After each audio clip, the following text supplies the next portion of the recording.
déclaration de presse de l'intersyndicale Fall Silamel suite à la prise de pouvoir par l'armée. Mesdames et messieurs, chers compatriotes, dans la nuit de la proclamation des résultats de l'élection présidentielle du 26 août 2023 par le CGE qui donnait Ali Bongo encore gagnant, nous apprenions avec satisfaction la prise de pouvoir par le Comité pour la transition et la restauration des institutions CTRI, conduit par le général Brice Oligui Nguema et les forces de défense et de sécurité.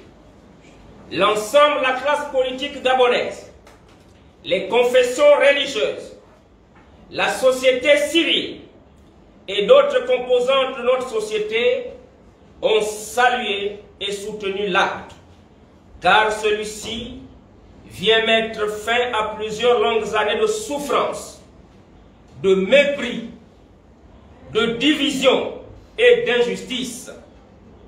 Par cet acte, notre brave général, digne fils de notre pays, a eu le mérite et la clairvoyance d'éviter notre bain de sang au peuple gabonais.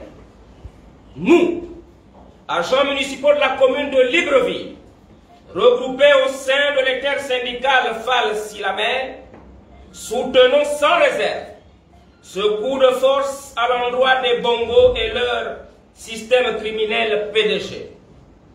Nous voulons par la même occasion, Monsieur le Général, Monsieur le Président de transition, vous appeler à engager un dialogue inclusif avec l'ensemble des Gabonais, car nous restons convaincus que la restauration des institutions démocratiques passera par la consolidation de l'unité nationale, le respect de l'autre et des droits de l'homme. Le système Bongo PDG a réussi pendant une soixantaine d'années à diviser les Gabonais. Votre premier défi consistera d'abord à rassembler les Gabonais autour d'un idéal commun, la construction de notre pays. N'écoutez pas les rossignols. Vous êtes un militaire et non un homme politique. Écoutez tout le monde, mais prenez surtout les bonnes décisions dans l'intérêt bien compris de tous.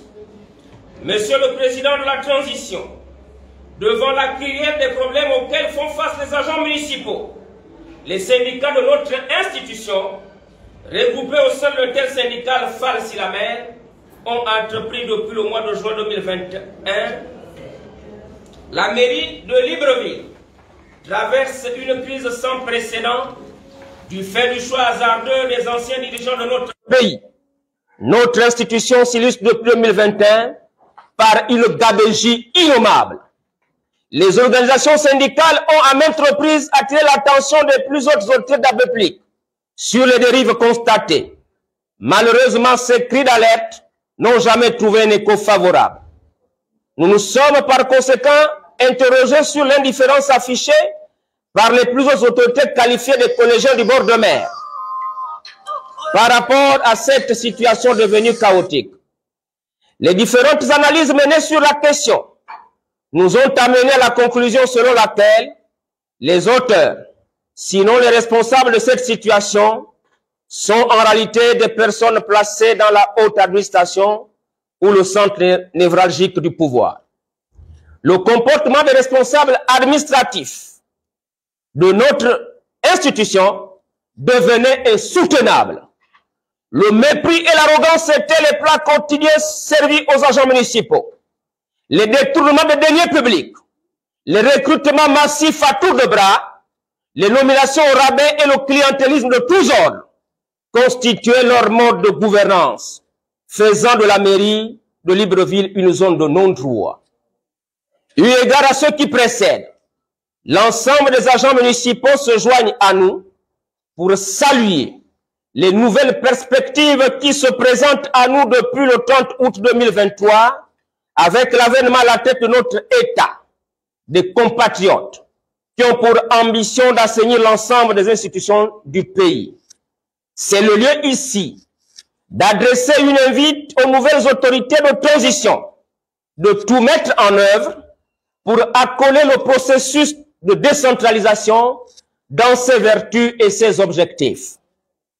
Nous voulons rassurer les nouvelles autorités de notre disponibilité à apporter notre modeste contribution au niveau local, dans le développement de notre pays. C'est pourquoi nous les invitons à se pencher sérieusement sur le cas particulier de la mairie de Libreville, qui n'est actuellement qu'une institution que de nom, car étant en prise à toutes sortes de dérives, de détournements massifs des deniers publics, de charlatanisme administratif, où des personnes sans compétence sont hissées aux plus hautes fonctions de l'administration municipale. Pendant ce temps, des cadres compétents sont laissés à la maison.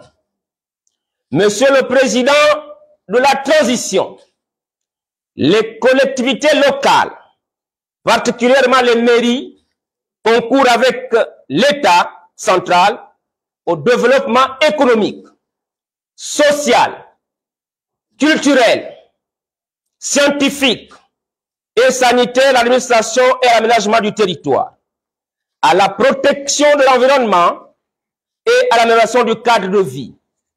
Elle constitue un cadre institutionnel privilégié de participation des populations à la vie de la nation. En somme, les collectivités locales doivent être à côté de l'État central, des leviers de développement. Malheureusement, depuis 2019, année du début du mandat venu à échéance, notre administration a fait le choix de faire l'impasse sur les textes de loi et règlements qui régulent le fonctionnement de l'institution municipale. Cela se caractérise par une gestion de ressources humaines et financières aux antipodes des règles de bonne gouvernance. En matière de gestion des ressources humaines, nous pouvons relever, entre autres, 1. Le recrutement anarchique, en violation des dispositions combinées de la loi 1/2005 du 4 février 2005 portant statut général de la fonction publique et l'arrêté numéro 000250-PE/CL/SG du 15 juillet 2004 fixant les conditions générales d'emploi des personnels de la commune de Libreville.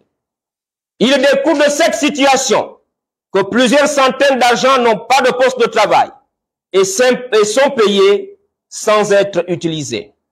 À cela s'ajoute le recrutement et nomination des jeunes élèves encore dans le circuit scolaire.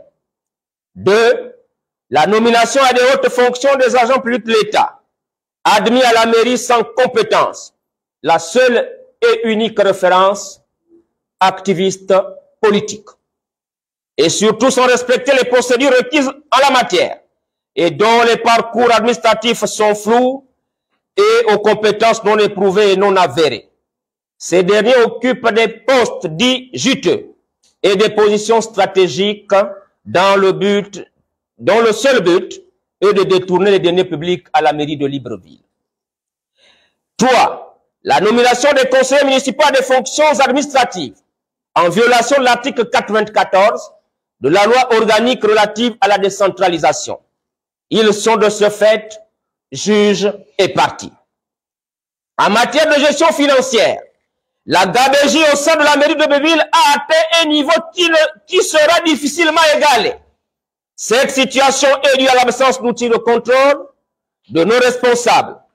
Nos responsables n'ont manifestement pas assimilé l'impératif de responsabilité qu'impose le service public. Il s'agit notamment 1. L'établissement des zones de recettes non conformes à la réglementation en vigueur et le recouvrement en bande organisée des deniers publics par des agents municipaux non habilités à le faire, dont les plus véreux se trouvent à l'inspection générale municipale, IGM, parfois sans affectation, dûment signé des autorités municipales dans le seul dessein de siphonner nos finances. 2. Le paiement des sursalaires en violation des textes. 3. L'octroi des avantages financiers sans l'autorisation du conseil municipal et de l'autorité de tutelle à certains capricieux de notre administration. 4. l'affectation de plusieurs centaines de millions au titre de missions à l'étranger. Toutes ces missions ne sont ni soutenues par une délibération du conseil municipal, ni soutenues par un ordre de mission contre-signé du gouverneur, tel que prévu par l'article 369 de la loi organique relative à la décentralisation. De plus, il n'existe aucun rapport, ni retour positif de toutes ces missions qui coûtent des centaines de millions à la municipalité de Libreville. 5. Les recettes du marché de Montbouette et d'autres marchés n'ont jamais connu le chemin du trésor public. 6. Les recettes de l'inspection générale municipale, outil d'extorsion de fonds au service de l'inspecteur général municipal et de certains de ses conseillers indéboulonnables, ne vont pas au trésor public. La grande partie des recettes de l'IGM va dans les poches des individus et c'est une portion congrue qui est versée au trésor public. Les missions de cette entité doivent immédiatement cesser le temps d'apporter des réformes. Les conseillers de Madame le maire, qui sont des super régisseurs, confondant les finances publiques avec leurs revenus. La liste des dérives n'est pas exhaustive face à l'ampleur du désastre et de la situation de péril avancé.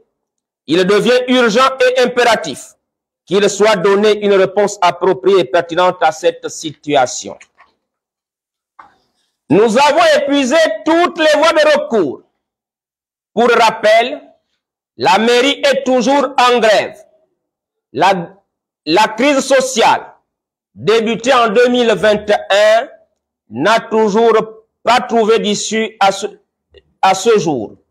La crise perdurant, le moyen ultime qui nous reste, c'est votre implication personnelle, Monsieur le Président de transition, à la résolution de cette situation désastreuse qui met en péril l'avenir des milliers d'agents municipaux qui ont été des années durant soumis à des injustices et des inégalités. Face à ce constat amer, le B2 et la DGR sont vivement attendus afin que les auteurs de ces actes décriés répondent devant la justice. Monsieur le Président du comité de transition et la restauration des institutions CTRI, les agents municipaux sont disposés à vous accompagner dans votre challenge. Que Dieu, élément de notre pays, le Gabon, vous accompagne et vous protège pour que vive le Gabon. Je vous remercie. Pour l'intersyndicale Falsilamel, le porte-parole Geoffrey Madouta.